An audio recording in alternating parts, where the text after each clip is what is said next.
ሰላም ሰላም የቻናላችን ቤተሰቦች በያላችሁበት ሰላማችሁ ይብዛ። እዚህ ቻናል አማርኛ፣ እንግሊዝኛ፣ ሂሳብና ሌሎች ትምህርቶችን እያስተማርን እንገኛለን።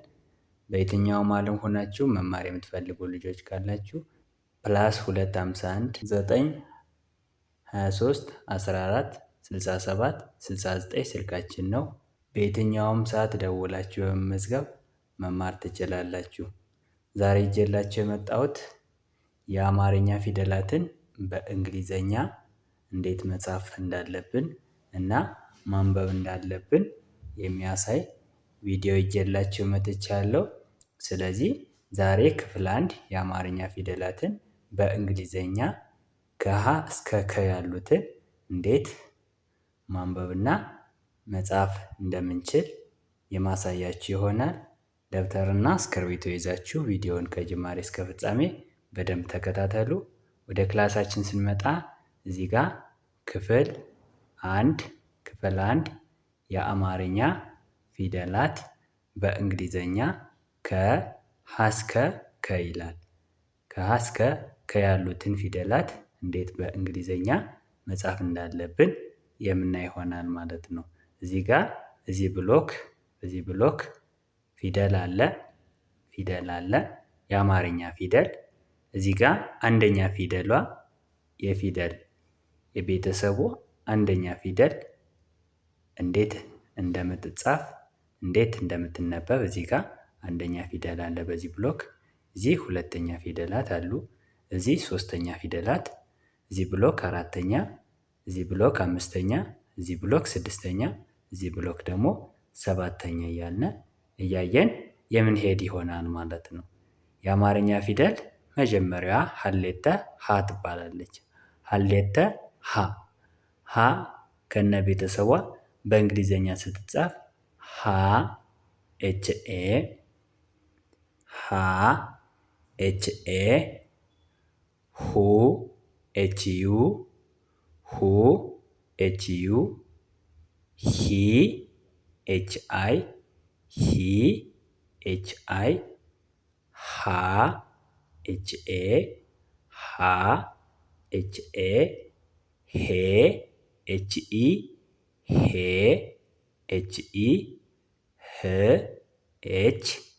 ህ ኤች ሆ ኤች ኦ ሃ ሁ ሂ ሃ ሄ ህ ሆ። ስለዚህ ሀ ከነ ቤተሰቧ ይህንን ትመስላለች ማለት ነው። ሀ ከነ ቤተሰቧ ይህንን ትመስላለች ማለት ነው። ኦኬ፣ እቺ ደግሞ ለ ትባላለች። ለ ከነ ቤተሰቧ ደግሞ ለ ኤልኢ ሉ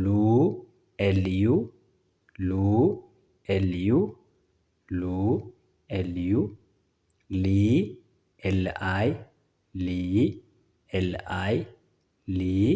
ኤልአይ ላ ኤልኤ ሌ ኤልኢ ል ኤል ሎ ኤልኦ ለ ሉ ሊ ላ ሌ ል ሎ። ኦኬ፣ እቺ ደግሞ ሀ መሩሃ ትባላለች። ሀ መሩሃ ከሀ ሌቱ ሀ ጋር ተመሳሳይ ነች ማለት ነው። ኤች ኤ ሃ ኤች ዩ ሁ ኤች አይ ሂ ኤች ኤ ሃ ኤች ኢ ሄ ኤች ህ ኤች ኦ ሆ ሃ ሁ ሂ ሃ ሄ ህ ሆ። ኦኬ፣ ወደ ቀጣይ ስናልፍ እቺ ደግሞ መ ትባላለች። መ ከነ ቤተሰቧ ደግሞ መ ኤምኢ ሙ ኤምዩ ሙ ኤምዩ ሚ ኤምአይ ሚ ኤምአይ ማ ኤምኤ ማ ኤምኤ ሜ ኤምኢ ሜ ኤምኢ ም ኤም ም ኤም ሞ ኤምኦ ሞ ኤምኦ መ ሙ ሚ ማ ሜ ም ሞ ሞ ኦኬ። እቺ ደግሞ ንጉሱ ሰ ትባላለች።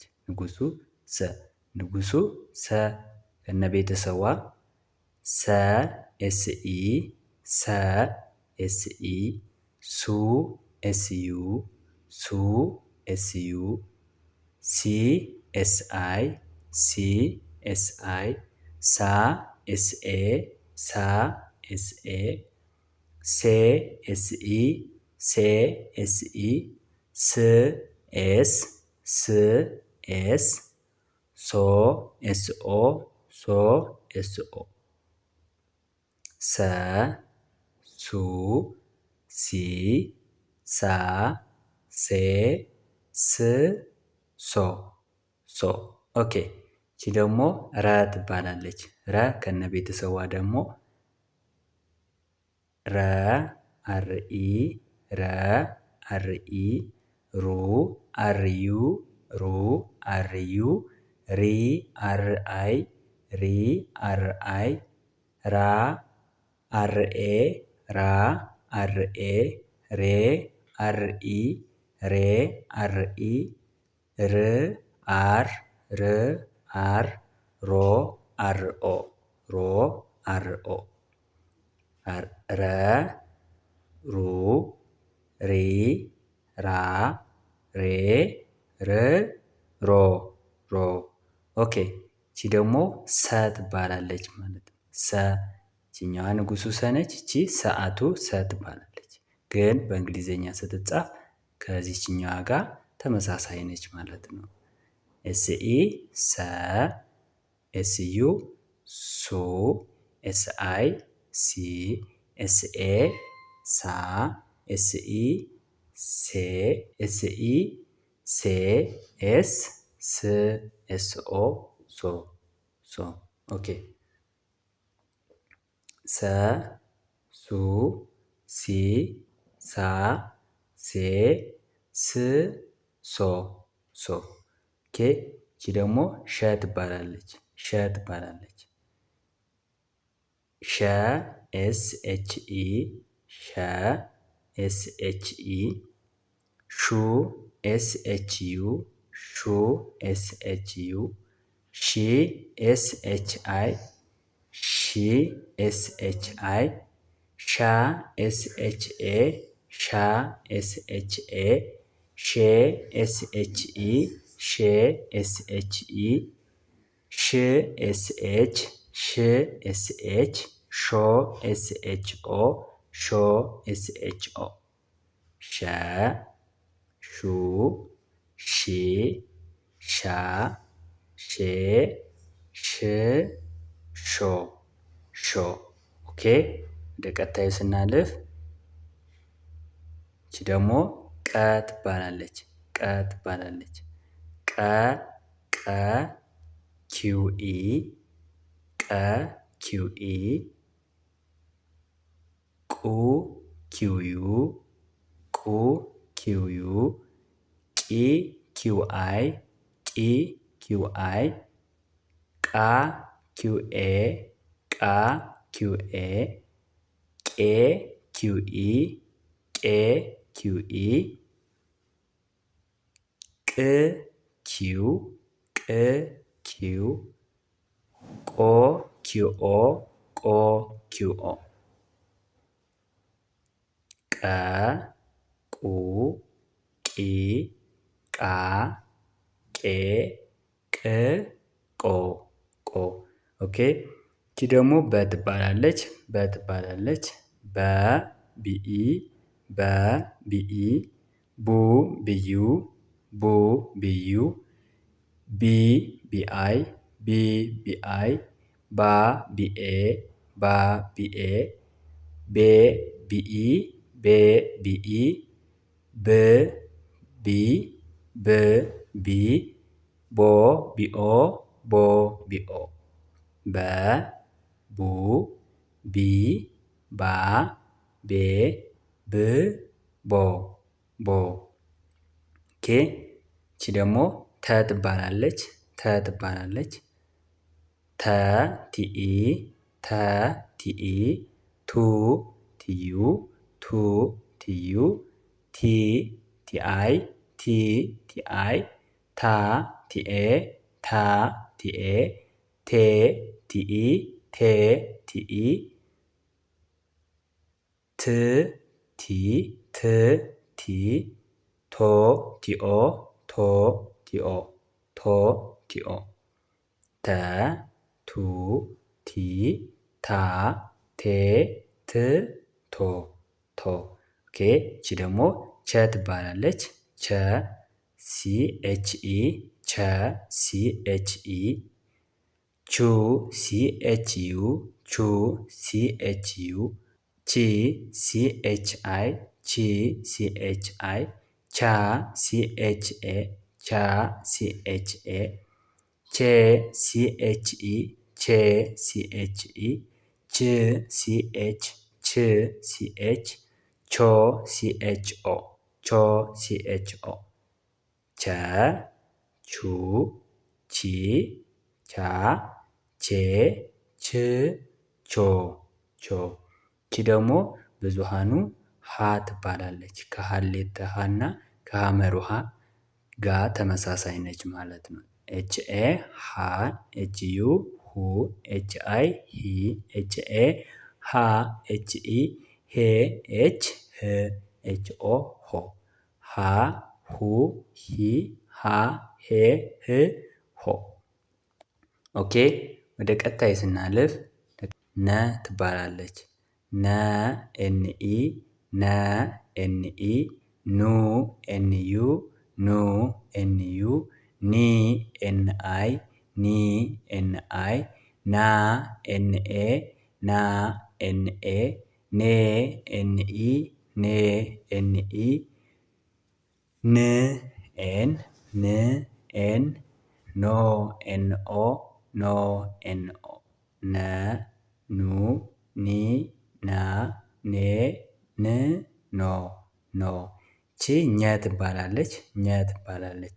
ጂኤንኢ ኘ ጂኤንኢ ኘ ጂኤንዩ ኙ ጂኤንዩ ኙ ጂኤንአይ ኚ ጂኤንአይ ኚ ጂኤንኤ ኛ ጂኤንኤ ኛ ጂኤንኢ ኜ ጂኤንኢ ኜ ጂኤን ኝ ጂኤን ኝ ጂኤንኦ ኞ ጂኤንኦ ኞ ኦኬ። ኘ ኙ ኚ ኛ ኜ ኝ ኞ ኞ ይቺ ደግሞ አ ትባላለች። በእንግሊዘኛ ውስጥ አ ከነ ቤተሰቧ አነባቢ ወይም ቫውል ተብላ ትጠራለች ማለት ነው። ሌላ አነባቢ አይኖራትም። ስለዚህ አ ስንል ለመጀመሪያ አ የምንጠቀማት ኤ ነች። ኤ አ ኤ አ ዩ ኡ ዩ ኡ ኢ አይ ኢ አይ አ ኤ አ ኤ ኤ ኢ ኤ ኢ እ ኢ እ ኢ ኦ ኦ ኦ ኦ ስለዚህ አ ኤ ኡ ዩ ኢ አይ አ ኤ ኤ ኢ እ ኢ ኦ ኦ ኦኬ። ስለዚህ እሷ አ ከነ ቤተሰቧ አነባቢ ነች ማለት ነው። እንዴት አነባቢ ሆነች የሚለውን ደግሞ አሳያችኋለሁ። እቺ ደግሞ ከ ትባላለች። ከ ኬ ኢ ከ ኬ ኢ ኬ ኢ ከ ኬዩ ኩ ኬዩ ኩ ኬአይ ኪ ኬአይ ኪ ኬኤ ካ ኬኤ ካ ኬኢ ኬ ኬኢ ኬ ክ ኬ ክ ኬ ኬኦ ኮ ኬኦ ኮ ኬኦ ኮ። ስለዚህ ከ ኩ ኪ ካ ኬ ክ ኮ ይሆናል ማለት ነው። ኦኬ ዛሬ ካየነው አሁን ለመጀመሪያዎቹ ፊደላት አነባቢ ኢ የሚል ድምፅ አላት ማለት ነው። አነባቢ ኢ ለሁሉም ለመጀመሪያ ፊደላት ከሀ በስተቀር ከሀና ከአ በስተቀር ለመጀመሪያ ፊደላት ኢ አነባቢ ይኖራቸዋል ማለት ነው። ነ ስንል ኤንኢ ነው። ኘ ስንል ጂኤንኢ ነው። ለሁሉም ፊደላት እንደዚህ ነው ማለት ነው። እነዚህ ሁሉ ፊደላትን ካየን ለመጀመሪያዎቹ ኢኢ አነባቢ አላቸው ማለት ነው። ኢኢ አነባቢ አላቸው ማለት ነው። ለሁለተኛዎቹ ደግሞ ዩ አነባቢ አላቸው። ኩ ስንል ኬዩ ዩ አነባቢ አላቸው ማለት ነው። አሁን እዚህ ጋም ኙ ስንል ጂኤንዩ ዩ አነባቢ አለ። እዚህም አለ እዚህም አለ እዚህም አለ። ለሁሉ ፊደላት ለሁለተኛዎቹ ምን አላቸው ማለት ነው? ዩ አነባቢ አላቸው ማለት ነው። ዩ አነባቢ አላቸው ማለት ነው። ኦኬ ለሶስተኛዎቹ ደግሞ አይ አነባቢ አላቸው። ለሁሉ ፊደላት አይ አነባቢ አላቸው። አይ ስንል ኪ ነች፣ አይ ኢ ነች፣ ጂኤን አይ ኒ ነች፣ ኒ ስንል ኤን አይ፣ ለሁሉ ሂ ስንል ኤች አይ፣ ለሁሉ ፊደላት አይ አነባቢ አላቸው። ለስንተኛዎቹ? ለሶስተኛዎቹ። ለአራተኛዎቹ ደግሞ ኤ የሚባል አነባቢ አላቸው። ካ ስንል አ የሚል ድምፅ ስላለ ኬኤ ካ፣ ጂኤንኤ ኛ፣ እዚህ ጋር ደግሞ ና ስንል እዚህ ጋር ሀ ስንል ኤኤ አነባቢ። ለአምስተኛዎቹ ኢ አነባቢ ይኖራቸዋል። ኤ ስለምንል ኤ ደግሞ ኢ ስለሆነች ኤ የሚል አነባቢ ኢ ይኖራቸዋል ማለት ነው። ኦኬ ለስድስተኛዎቹ ግን ምንም አይነት አነባቢ አይኖራቸውም ማለት ነው። ምንም አይነት አነባቢ አይኖራቸውም። ፊደልን የፊደሉን ቤት የሚወክል ፊደሉ አንድ ፊደል ወይም ኮንሶናንት ብቻ በቂ ነው ማለት ነው። ኮንሶናንት ብቻ በቂ ነው ማለት ነው። ከቤተሰብ የምንጠቀመው ኮንሶናንት ወይም ተነባቢ የምንለው ኬ ስለሆነ ኬ ብቻዋን ከሆነች ክ ነች ማለት ነው። ለሌላውም እንደዚህ ማለት ነው። ለሌላውም እንደዚህ ማለት ነው። ለሰባተኛዎቹ ደግሞ ኦ አነባቢ ያላቸው ኬኦ ኮ ነው። ኦ ራሷ ብቻ ኦ ከሆነች ኦ ነው። ጂኤንኦ ከሆነ ኞ ነው። ኤንኦ ኖ ነው። ኤችኦ ሆ፣ ሲኤችኦ ቾ፣ ቲኦ ቶ፣ ቢኦ ቦ እያለ ሙሉ ፊደላት ምን አላቸው ማለት ነው? ኦኦ የሚል ሰባተኛዎቹ አላቸው አነባቢ አላቸው ማለት ነው። የዛሬ ክላሳችን ይህንን ይመስላል። ቴንክ ዩ ፎር ዮር ዋቺንግ። አማርኛ፣ እንግሊዘኛ፣ ሂሳብና ሌሎች ትምህርቶችን ማወቅ የምትፈልጉ ካላችሁ ፕላስ 251 አስቀድማችሁ 9 23 14 67 69 ስልካችን ነው። በዚህ ስልክ በኢሞ፣ በቴሌግራም፣ በዋትሳፕ እና በሌሎች አማራጮች ተመዝግባችሁ መማር ትችላላችሁ። ደውሉና እናስተምራችኋለን። በቀጣይ ቪዲዮ እስከምንገናኝ በያላችሁበት ሰላማችሁ ይብዛ። ቪዲዮ ከተመቻችሁ ላይክ፣ ሼር፣ ሳብስክራይብ እያደረጋችሁ ይሁን። ባይ ባይ።